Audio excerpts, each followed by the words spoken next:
चाइनामा एउटा प्रख्यात ब्याम्बू बाँस हुन्छ। त्यो बाँस चाहिँ तपाईँले रोप्नुभयो भने 5 वर्षसम्म उसले एउटा टुसो पनि पलाउँदैन, टुसो समेत पलाउँदैन। तर जब 5 वर्षपछि ऊ उम्रेको केही महिनाभित्रै उसले आकाश छुन्छ, केही महिनाभित्रै। हाम्रो जीवनमा पनि हामीले एकदमै मेहनत गरिरहेका हुन्छौँ, एकदम मेहनत गरिरहेका हुन्छौँ, तर रिजल्ट नै देखिँदैन कि रिजल्ट नै देखिँदैन।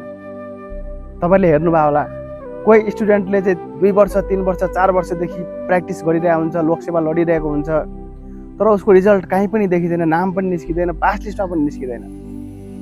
तर त्यही मान्छेले जब अर्को चौथो पटक इक्जाम दिन्छ, उसले जहाँ दिन्छ त्यही नाम निकालिदिन्छ।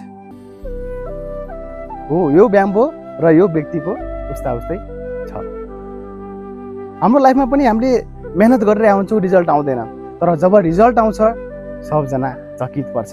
सबजनाले भन्छ कि यसलाई लकले फेभर गर्यो, यो यसको भाग्यमा यस्तो छ, यसले चाहिँ यसको किस्मत नै यस्तै छ भनेर।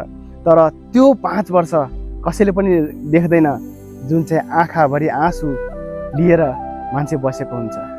यदि तपाईँको पनि यस्तो सिचुएसन छ भने नातिनुस्, एक दिन तपाईँले जे गर्नुहुन्छ, तपाईँले माटो छुनुभयो भने पनि तपाईँको सुनमा परिणत हुन्छ।